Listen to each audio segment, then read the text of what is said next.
air is breathed in and out through the lungs. The reason air is moved in and out is due to pressure changes in the thorax which occurs from breathing movements. The movement of air is known as ventilation. The rib cage is semi-rigid and the pressure can be lowered with respect to the air outside it. To understand ventilation fully, we need to know some components of the respiratory system and parts of the thorax. So we have the rib cage here, which is semi-rigid, and it can help to lower the pressure with respect to the air outside it. The diaphragm is located here, and it's a domed sheet of muscle which forms the floor of the thorax.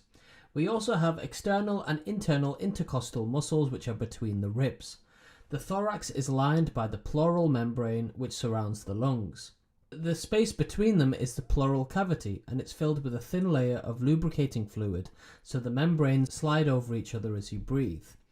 So let's talk about the ventilation process. There are two components of ventilation. We have inspiration, which means taking air in, so let's talk about this process.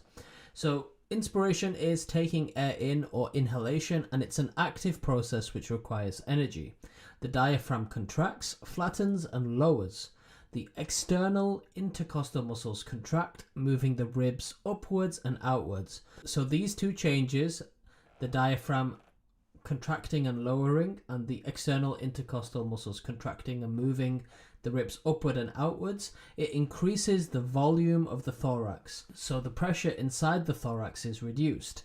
This lower pressure in the thorax compared to the pressure of the atmospheric air outside of the body. There is now a lower pressure in the thorax compared to the pressure of the atmospheric air outside the body. So because of this, air is drawn in through the nasal passages, the trachea, the bronchi and the bronchioles, and then eventually into the lungs. The purpose of this is to help equalize the pressure.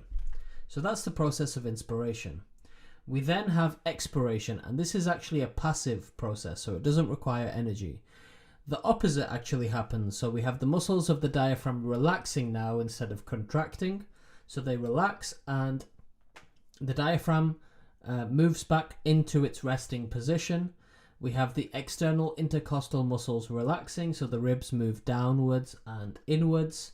The elastic fibers of the alveoli of the lungs also return to their normal length, and all of these factors cause the volume in the thorax to decrease, which increases the pressure inside the thorax, so it's higher than the pressure of the atmospheric air. So air moves out of the lungs to try and equalize the pressure. So exhalation in general is passive, but you can actually exhale a bit more forcibly using energy, and that turns it into an active process. So if you force breathing out, or breathing out rapidly, that requires energy.